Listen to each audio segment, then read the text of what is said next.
This is Damon Stevens with FinWealth Builders. Today is Sunday, July 10th, 2022, and this is a stock market update and prep for this week coming up.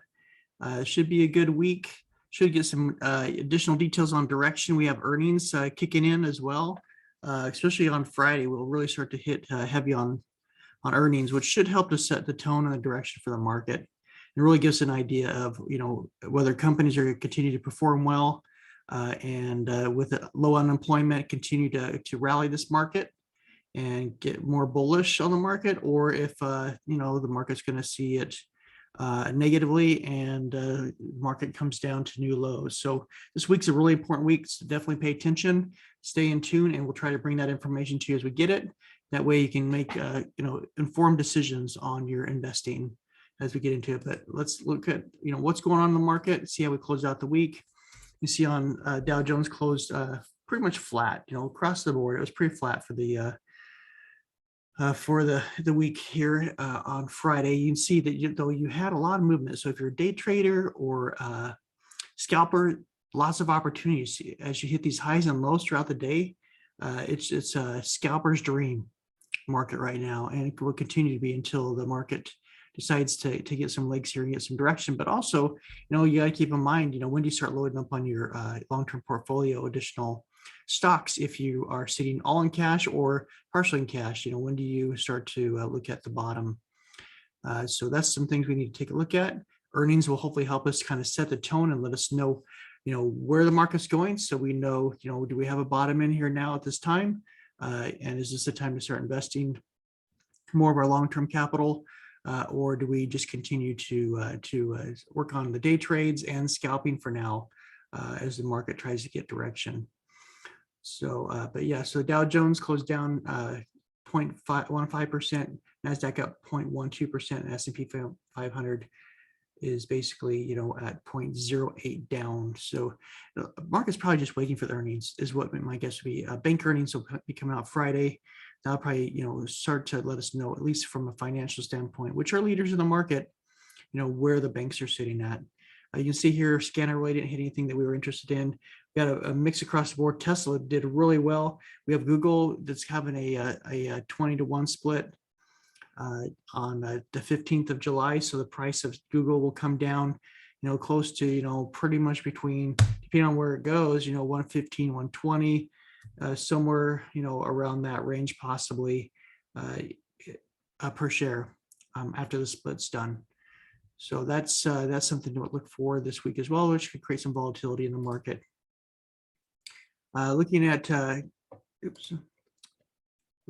this next week, then on Monday, 3-year inflation expectations are out there. You can see here. On Wednesday, you get the consumer price index. This core CPI numbers. This is where you're going to start to see some volatility and at least some short-term direction. Why we wait for earnings to start to come out here. Initial jobless claims on Thursday and Friday, retail sales. So a lot of information coming out this week. So expect a really volatile week, especially as we get into the later part of the week. And earnings start to come out here on Friday with the banks reporting. Definitely going to be an interesting close out of the week. We also have options expiration to be worried about as well. Looking at the max pain here. So you can see here the max pain was for the market was to close out the week at 380. And if you come back here and look, S&P 500 closed out higher than that. So if you were in puts, you had a lot of pain this week. If you're in calls, maybe you got a little bit off of it, but really that max pain stayed right in this middle of this range here. So that means all these puts will lose out, all the calls lose out, and you have a very small group that really get paid out, but the market gets paid out the most.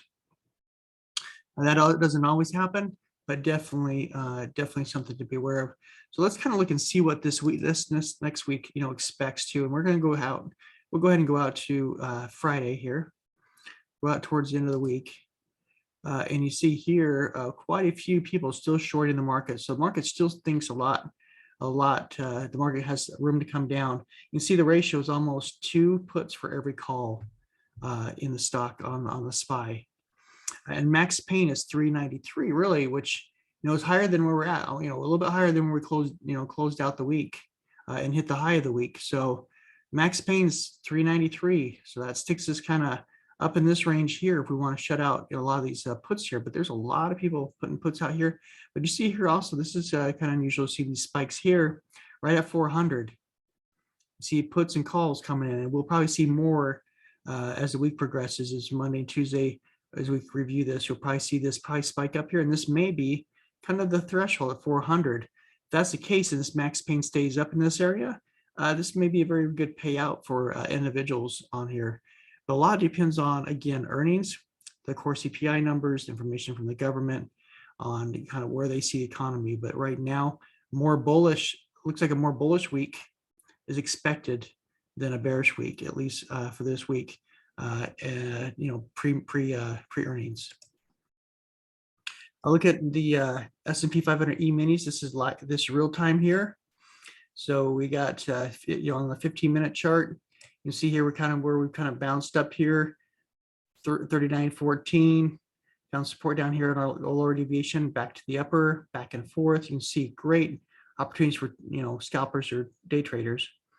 But you see here tonight, right now, we're sitting here at 38.78. So we're down from the high that we were, really around noon today. So we've come down. We're towards the bottom. This obviously overnight can continue to bounce up and back and forth, up and down. But here's a range. This is kind of the range that we're playing in. So if you want to play the range as a scalper or day trader, buy at the bottom of the deviation bands, sell at the top, short at the top, buy at the bottom. So that's kind of what you would see going on here.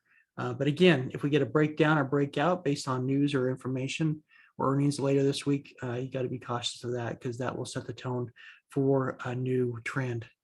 But right now we're pretty much range bound. Google, again, right here, we're sitting at 23.78, right here, right under resistance. So, but this is bullish. I mean, look at this you got a triple top here right now. So if we break this tomorrow, we very well could run up here and put in some new highs. So obviously with this split coming up here at the end of this next week, I definitely see a lot of money flowing into Google. Just be careful, because sometimes after the split, stock takes a little bit of a dip first, settles out all those who are taking profits based on the split news, and then it gradually climbs back up again. But just be careful if you're out there. Don't chase this one, because the split is in the next 5 days. Amazon, you see downward trending here. We are kind of hitting this 50-day moving average. If we can get above it, we can start to rally up here, have a nice bullish week. If not, the trend is down on Amazon, so just be careful if you're trading Amazon. Apple trend is down as well, but you can see here we're coming up here 151.74 support. We got above the 50-day moving average, so look for 151 to be the next resistance area for Apple. Nvidia, downward trending as well. You see here it's having a hard time getting above this 20-day. So you got to look for a breakout of a couple of days above this 20-day to hold. Otherwise, we could continue breaking down here, and if we don't get above this 161 area, we could very well come back down to 140. On Meta, downward trending.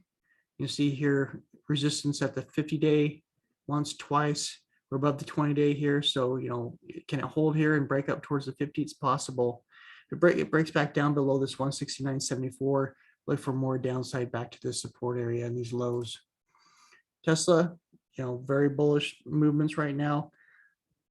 Testing that 50-day, we rejected off of it, so we'll see if we can get above it. There's a lot of news with Elon saying he's backing out of Twitter. So if that's not just rumor and that's facts, then that might bring some confidence back into Tesla, and we might get a little bullish day, maybe run towards 800. If we break 800 and hold it, then we can start to run higher. If not, if we don't hold this 700 range here, we could break back down. So right in the middle of that $700 range. So we'll see if we can hold this and maybe get a little bit of rally here. If you haven't subscribed, definitely subscribe. And if you are not viewing our videos, definitely start to check them out, especially with the market the way it is. We're trying to bring news to you. Also, we have a free Discord. If you go to finwealthlive.com, you can find a free Discord link there to where you can join us in. We post our numbers in the morning on that Discord. So you kind of see what we're trading, what numbers we're looking at to get in, and when we're looking to get out. So you have all that up front before the market opens. So definitely join us. Looking at the dollar, you see dollars elevated, closing at new highs. So, it continues to try to break out of there. So we're sitting that kind of in that $7 range, $8 range. And so that's acting as support right now. So we're kind of getting range bound here. So we'll see what happens if we just kind of bounce around through there. The dollar is still very strong, which usually that means on the gold's down at the bottom here as support. You're obviously seeing the reverse on gold. So you've got to see something change with the dollar here so that money's moving back into gold and out of the dollar. Looking at USO, so oil.